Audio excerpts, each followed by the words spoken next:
Hello my listeners, कैसे हैं आप लोग। उम्मीद करती हूँ अच्छे होंगे। मैं लेकर आ गई हूँ आपके लिए कॉलेज की लव स्टोरी का नया एपिसोड। अगर आप चैनल पर फर्स्ट टाइम विजिट करें तो प्लीज़ गाइस सब्सक्राइब कर दीजिएगा, क्योंकि मैं आपके लिए ऐसे इंटरेस्टिंग कहानियाँ लाती रहती हूँ। तो चलें शुरू करते हैं।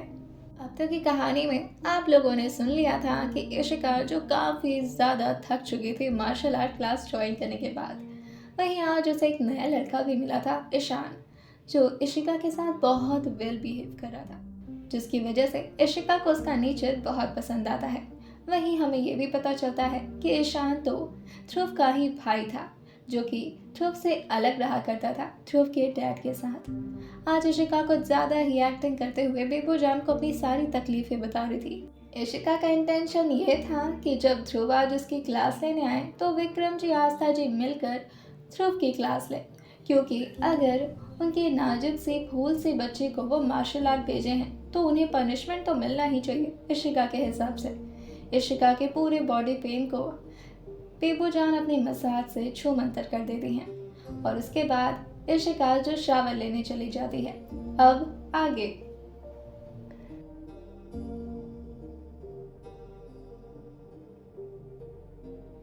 इशिका जो शावर लेते हुए एंजॉय ही कर रही थी कि तब तक उसके डोर पर कोई नॉक नॉक करता है। इशिका जो खुद से बातें करते हुए कहती है, ये आजकल बेबू जान को क्या हो गया। वैसे इससे पहले तो उन्होंने कभी भी मेरे रूम में अंदर आने से पहले नॉक नहीं किया। इशिका जो कुछ सोचते हुए अपने शावर को एंजॉय करते हुए कहती है, हो सकता हो पता नहीं क्या सोच लिया होगा। और वो जोर से चिल्लाते हुए कहती है, हाँ आ जाइए। और इशिका फिर से अपने शावर को एंजॉय करने लगती है। इशिका जो थोड़ा फ्रस्ट्रेट होते हुए कहती है, इतनी भी क्या जल्दी थी मुझे खाना खिलाने की। ये बेबू जान भी ना, मुझे नींद आ रही थी, मुझे सोना था। उफ। और इशिका अपने उन चोटों को देखने लगती है जो उसे मार्शल आर्ट सीखते वक्त लगी थी। इशिका जो अपने हाथ को टच करते हुए कहती है, सिर्फ उनकी वजह से हुआ है। कभी कभी इतने अच्छे से और इतने स्वीट तरीके से बात करते हैं और कभी कभी ऐसी हरकतें कर देते हैं कि मन करता है उफ। और वो अपने चोट को हल्का सा टच करती है तो उसे बहुत पेन होता है और वो कहती है, आने दो आज। आज मैं बताऊंगी उन्हें कि इशिका सहगल मतलब होता क्या है। समझ क्या रखा है खुद को। और ये बोलते बोलते वो खुद ही रुक जाती है, क्योंकि इशिका को ये बात तो अच्छे से पता थी कि वो कब से यही सोच रही है कि वो ध्रुव को अच्छे से सबक सिखाएगी, मगर आज तक उसने सबक सिखाया तो नहीं। इशिका का दिमाग जो इशिका को चिढ़ाते हुए कहता है, तुम उन्हें बताओगी कि तुम इशिका सहगल हो। वैसे उन्हें ये बात पहले से पता है इशिका। इशिका जो अपने दिमाग से लड़ते हुए कहती है, मतलब क्या है तुम्हारा। इशिका जो अपने दिमाग से लड़ते हुए कहती है, क्या मतलब, हंस क्यों रहे हो उस बात पर। इशिका का दिमाग उसे समझाते हुए और उसे याद दिलाता है कि आखिर वो कितने दिनों से ध्रुव को सबक सिखाने के बारे में सोच रही है, लेकिन जैसे जैसे वो ध्रुव को सबक सिखा रही है उससे ज़्यादा ही वो खुद सबक सीख जाती है। जब भी वो ध्रुव को इंसल्ट करने जाती है वो खुद ही इंसल्ट हो जाती है। जब भी वो ध्रुव से थोड़ी और नफरत करने की कोशिश करती है तब तब वो खुद ध्रुव से इम्प्रेस हो जाती है। और हाँ, जहाँ तक बात रही ध्रुव को इम्प्रेस करने की, जब जब उसने ध्रुव को इम्प्रेस करने की कोशिश की वो और ज़्यादा ध्रुव की नज़र में बेकार बनती जाती है। तो आखिर ये सब कहने का क्या मतलब है। इशिका का दिमाग जो उसे ये कहता है तो इशिका को गुस्सा आता है और वो कहती है, क्या मतलब। वैसे बात तो सही है, मैंने तो बहुत पहले से प्लान किया था कि मुझे उन्हें इंसल्ट करना है। आखिर इसीलिए तो मैंने उन्हें कॉलेज में रुकवाया था। और अब तो मैं धीरे धीरे मैं तो खुद ही उनसे इम्प्रेस होती जा रही हूँ और आजकल कुछ ज़्यादा ही नहीं चल रहा मेरे दिमाग में। इशिका जो यही सब सोचती है और अपनी बॉडी पर टॉवल रैप करके अपने बालों को एक टॉवल से सुखाते हुए अपने बाथरूम से बाहर निकलती है। इशिका जो बेसुध होकर अपने बालों को सुखाते हुए यही सब प्लान कर रही थी कि आज वो कैसे उन्हें हैंडल करेगी और आखिर कैसे वो अपने मॉम डैड से ध्रुव को डांट सुनवाएगी। और इशिका जो अपने बाल को इधर उधर झटकाते हुए ड्रेसिंग टेबल की तरफ ही आ रही थी। वो जैसे ही ड्रेसिंग टेबल की तरफ आगे बढ़ती है उसे एहसास होता है कि जैसे आसपास उसे कोई देख रहा है। इशिका जैसे ही अपने रूम के चारों तरफ अपनी नजरें घुमाती है, वो जैसे ही कॉर्नर में देखती है उसकी नजर एकदम से बड़ी हो जाती है और साथ ही उसके हाथ का वो टॉवल जिससे अभी वो बाल सुखा रही थी वो तुरंत ही फर्श पर गिर जाता है। इशिका जो देखती है काउच पर ध्रुव जो आराम से अपने एक पैर पर दूसरा पैर रखे हुए किसी मॉडल की तरह बैठे हैं और साथ ही इशिका की साइकोलॉजी की बुक पढ़ रहे हैं। कुछ सेकंड के लिए इशिका अपनी जगह पर ही फ्रीज हो जाती है और साथ ही उसका अपना ही दिमाग जो उसका साथ छोड़कर कहीं दूर भाग गया हो, उसके दिमाग काम करना बंद कर जाता है और उसे समझ नहीं आता कि आखिर वो करे तो करे क्या। उसका दिमाग जब तक इधर उधर दौड़कर अपने आप को ध्रुव से बचाता कि तब तक ध्रुव अपनी नज़र उठाकर इशिका की तरफ देख लेते हैं। अचानक से इशिका को इस हालत में देखकर ध्रुव भी अपने आप को कंट्रोल नहीं कर पाते और कुछ सेकंड तक वो इशिका को स्कैन करने लगते हैं कि तभी उन्हें खुद में रियलाइज होता है कि वो कितना गलत काम कर रहे हैं। वो झटके से अपने चेहरे को दूसरी तरफ करते हैं। इशिका भी अब जाके कॉन्शियस में आई थी और उसे समझ आया था कि आखिर मुझे करना क्या है। वो तुरंत ही अपने बाथरूम की तरफ भागती कि तभी उसको याद आता है कि बाथरूम में तो कोई कपड़ा ही नहीं है। तो फिर वो झटके से अपने कदम को धीरे धीरे वार्डरोब की तरफ बढ़ाती है और अपने कपड़े लेकर तुरंत ही बाथरूम की तरफ दौड़ जाती है। इशिका की हालत बहुत ज़्यादा ख़राब हो चुकी थी। ठंडे ठंडे पानी की बूंदें अभी तक इशिका के बदन से उतरी नहीं थी कि उससे पहले ही इशिका के पसीने छूट गए थे। इशिका जो जल्दी से बाथरूम की तरफ भागती और तुरंत ही बाथरूम का दरवाज़ा बंद कर लेती और अपने आप को शीशे में देखते हुए कहती, आखिर इतनी बड़ी गलती कैसे कर दी मैंने, अब मैं क्या करूं? कि तभी इशिका का दिमाग जो कहता है, देखा आज तो उन्हें एम्बैरस करवाने वाली थी, फिर से खुद एम्बैरस हो गई। इशिका जो अपने दिमाग से लड़ते हुए कहती है, तुम्हारी गलती है सब कुछ। आखिर मेरे दिमाग में ये सब कुछ आया कैसे नहीं कि बेबो जान तो कभी कभी नॉक नहीं करती हैं और मैंने उन्हें आने की परमिशन तक दे दी। ओह गॉड, कितनी बड़ी गलती कर दी मैंने।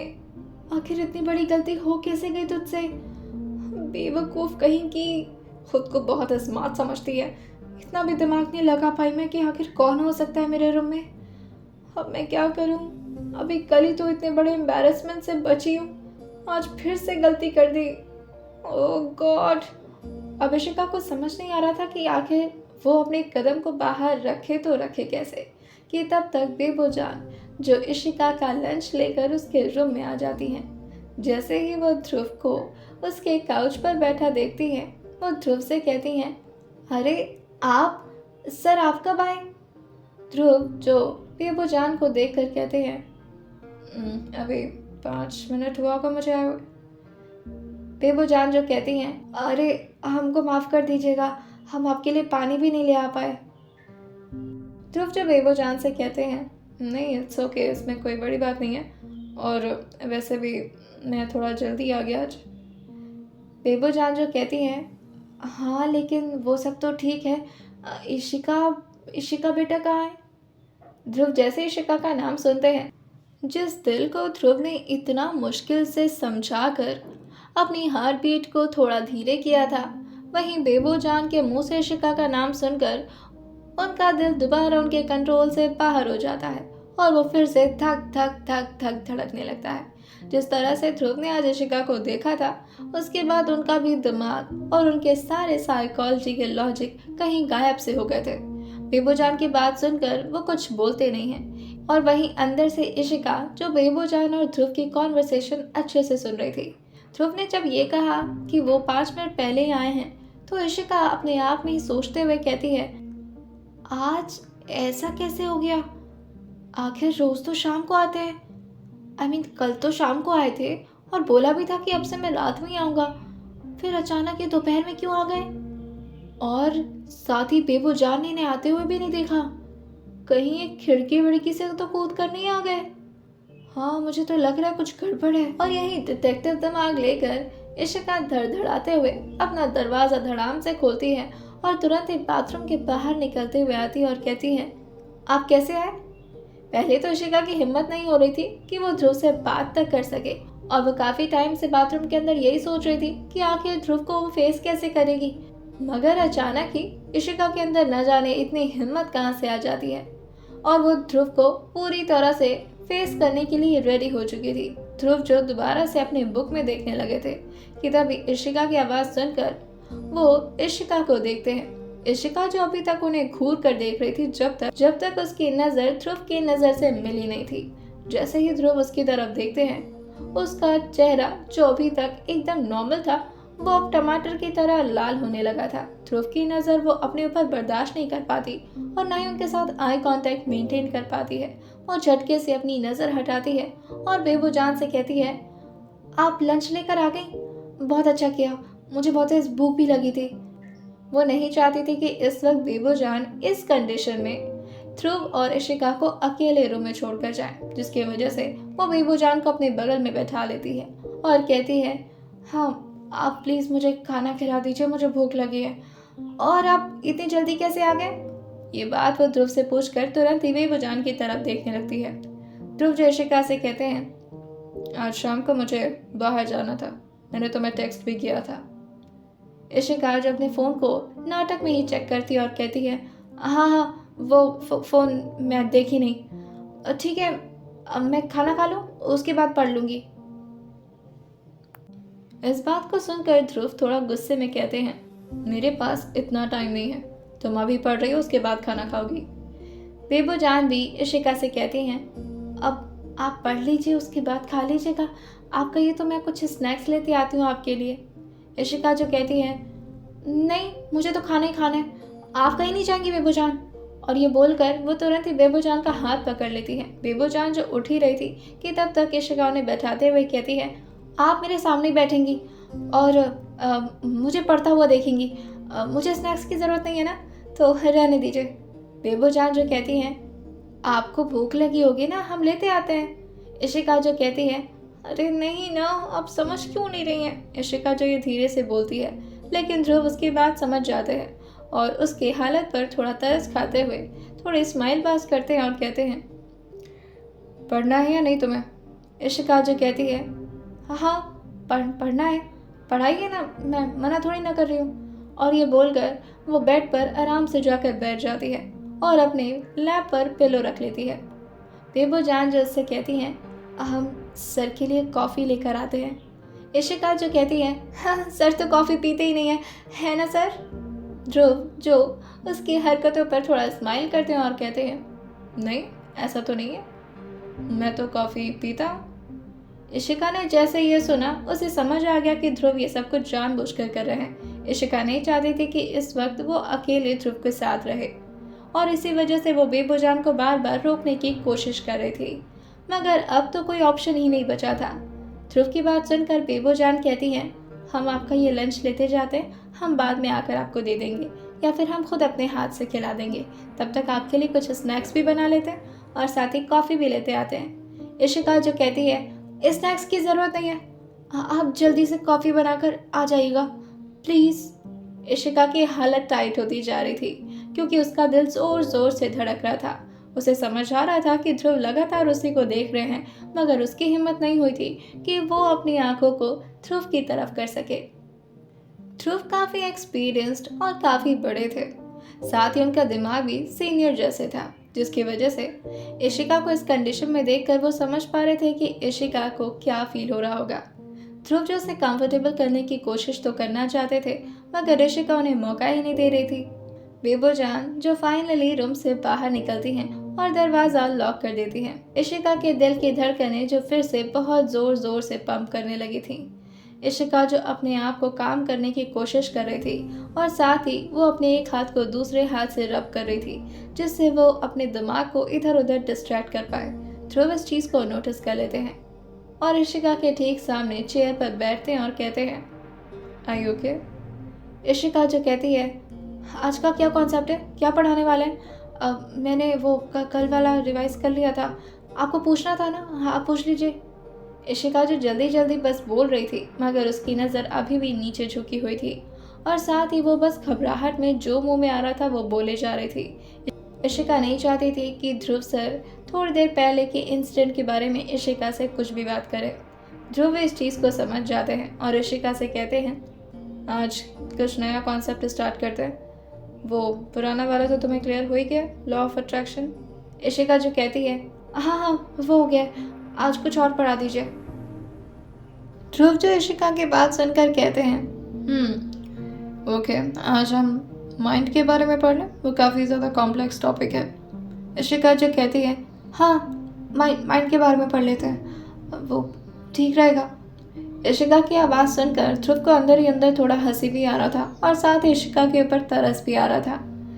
ध्रुव जो उसे समझाना तो चाहते थे कि इशिका की गलती नहीं थी इस सब में, और साथ ही वो उसे इतना ज़्यादा एम्बैरेस्ड होने की ज़रूरत नहीं है, लेकिन वो इस बारे में इशिका से बात नहीं करना चाहते थे, क्योंकि उन्हें अच्छे से पता था कि अगर इशिका से इस बारे में उन्होंने बात करना शुरू कर दिया तो इशिका तो शर्म के मारे पानी पानी हो जाएगी, जिसकी वजह से वो सिचुएशन के हिसाब से माइंड के टॉपिक को शुरू करते हैं। ध्रुव जो इशिका को पढ़ाते हुए कहते हैं, in psychology the concept of mind refers to the complex mental process involved in perception, thought, memory, emotions and consciousness।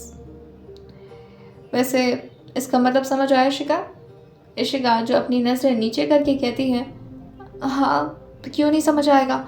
एक माइंड जो होता है वो एक कॉम्प्लेक्स प्रोसेस करता है, जैसे कि हमारी इमोशंस, हमारी कॉन्शियसनेस और भी बहुत कुछ, लाइक हम जो डिसीजन लेते हैं, हमारी जो यादें होती हैं, हमारे जो थॉट्स होते हैं, वो सब।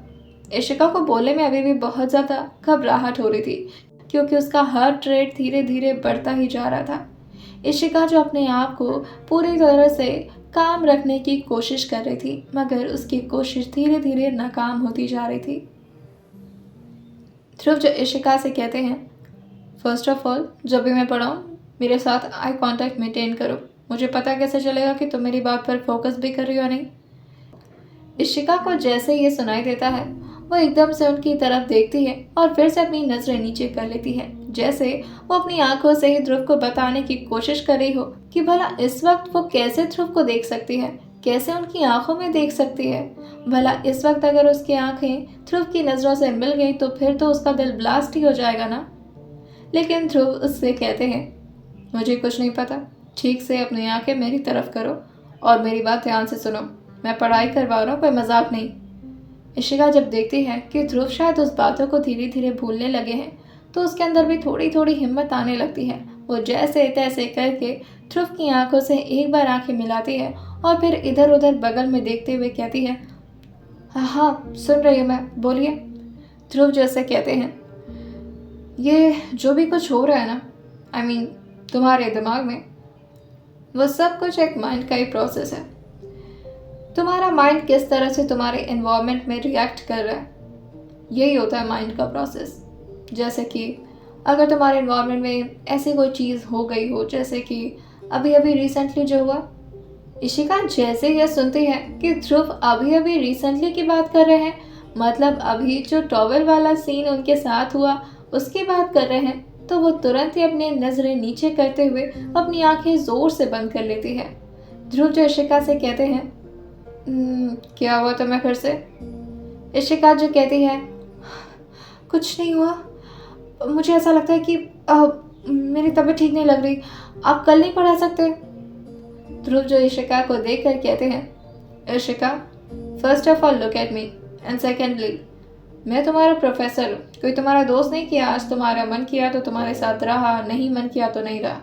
मेरी तरफ देखो। इशिका को वो डांट कर अपनी तरफ दिखाते हैं। बेचारी इशिका को उनकी डांट सुनकर उनकी तरफ देखना ही पड़ता है, क्योंकि और कोई ऑप्शन भी तो नहीं था ना। इशिका जो धीरे धीरे अपनी नज़र उनकी तरफ करती है और कहती है, हाँ बोलिए। ध्रुव जो बुक को साइड में रखते हुए कहते हैं, इशिका मेरी बात ध्यान से सुनो। जब भी किसी बात को लेकर बहुत ही ज़्यादा टेंशन हो रही हो या घबराहट हो रही हो, तो कभी भी उस बात को छुपाने की कोशिश नहीं करनी चाहिए, कभी भी उस बात को अवॉइड करने की कोशिश नहीं करनी चाहिए। जब भी ऐसी कोई चीज़ हो रही हो तुम्हारे साथ, तो उसे तुरंत ही शेयर करो। दिमाग जो होता है ना, वो इमेजिनेशन में जीना ज़्यादा पसंद करता है एज़ कम्पेयर टू रियल में। इशिका जो कहती है, हाँ आजकल इसीलिए तो इतनी इमेजिनेशन हो रही है आपके बारे में। ध्रुव जो इशिका से कहते हैं, इशिका मैं कुछ बोल रहा हूँ, तुम सुन रही हो? इशिका जो अपनी नज़रें एक बार ध्रुव से मिलाती है और अपनी पलकें झपका देती है, ताकि वो ध्रुव को ये बात बता सके कि हाँ वो उनकी सारी बातें सुन रही है। ध्रुव जो से कहते हैं, कोई प्रॉब्लम है? तो डायरेक्टली उसके बारे में बात करो। जितना शर्माओगे दिल तुम्हारा उतना ही ज़्यादा घबराएगा। ध्रुव की बातें सुनकर ऋषिका की आंखें एकाएक बड़ी हो जाती हैं और उसके अंदर ही अंदर ये सवाल उठने लगता है, आखिर इतने टाइम से मैं अपनी नर्वसनेस को छुपाने की कोशिश कर रही थी, क्या इन्होंने पकड़ लिया मुझे? क्या मेरे चेहरे से दिख रहा है कि मैं कितनी परेशान हूँ और और मेरे दिल में कितना ज़्यादा भौचाल मचा हुआ है? इन्हें सब कुछ समझ आ रहा है क्या? इशिका जो ध्रुव को देखते हुए ये सब सोच रही थी। ध्रुव जो से कहते हैं, तुम्हारी हालत पर मुझे तरस आ रही है इशिका, और साथ ही तुम्हारे ऊपर मुझे गुस्सा भी आ रहा है। इशिका जो कहती है, सॉरी, मैंने क्या कर दिया ऐसा? इशिका की आवाज़ में अभी भी डर साफ नजर आ रहा था।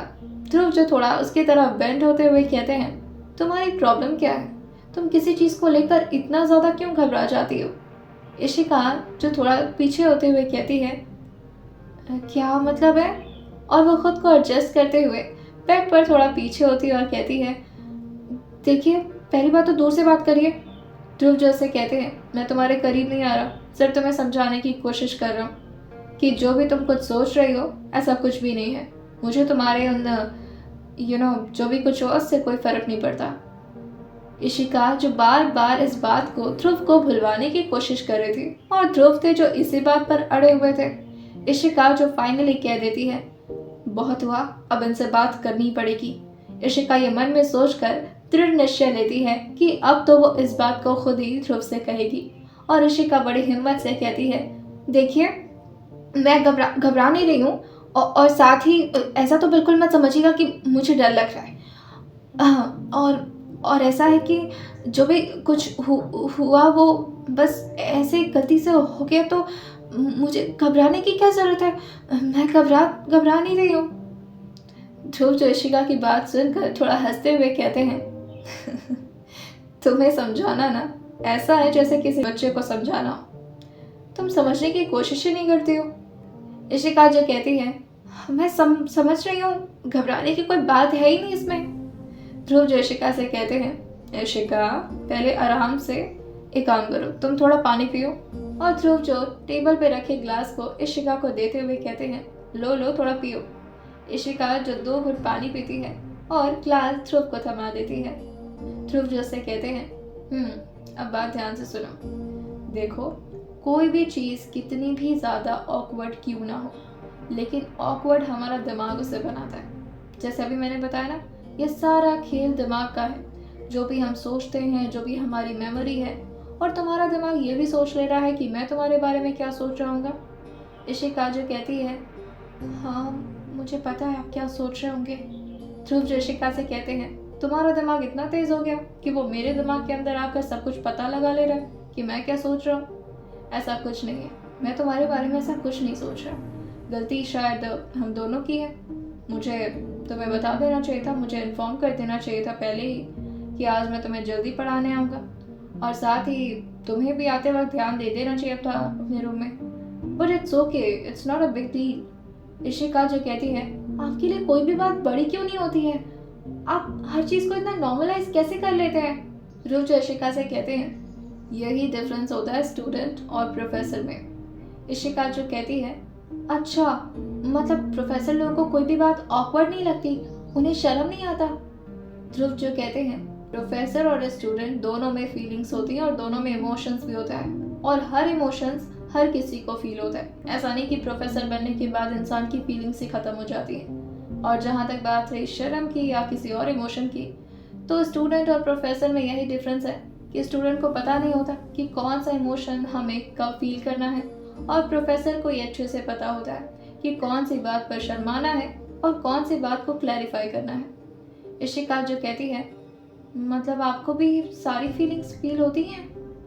ध्रुव जो इशिका की ये बात सुनकर थोड़ा रुकते हुए कहते हैं, क्यों, तुम्हें क्या लगता है मैं रोबोट हूँ, मुझे कुछ फील नहीं होता?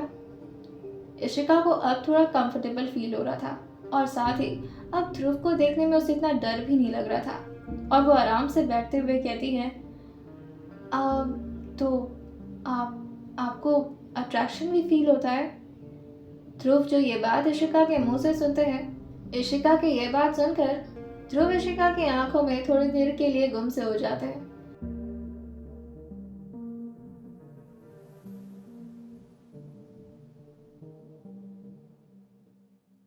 शायद वो कुछ कहना चाहते थे मगर वो कुछ कह नहीं पा रहे थे और वो उसे अपनी आंखों से ही बयां कर रहे थे कि तब तक इस खूबसूरत से मोमेंट को खराब करते हुए बेबो जान दोबारा से धड़धड़ाते हुए इशिका के रूम में आती हैं और कहती हैं, आ गई आपकी कॉफी और आपका स्नैक्स भी आ गया, देखिए कितना जल्दी बना कर लाए हैं हम। इशिका भी फाइनली ध्रुव की आंखों में देखकर कुछ अच्छा फील ही कर रही थी मगर ये मोमेंट तो बहुत गंदे तरीके से खराब कर दिया था बेबोजान ने। इशिका जो झटके से बेबोजान की तरफ देखती है वहीं ध्रुव भी इशिका से अपनी नजर हटाते हैं और अपने बुक की तरफ देखने लगते हैं। बेबोजान को देखकर इशिका मन ही मन कहती है, क्या बेबोजान, आपकी टाइमिंग कितनी खराब है। जब आना चाहिए था तब आप आई नहीं, तब तो ध्रुव सर आ गए, और जब नहीं आना चाहिए था तब आ गई। इतनी अच्छी खासी आई कांटेक्ट चल रही थी, पूरा खराब कर दिया।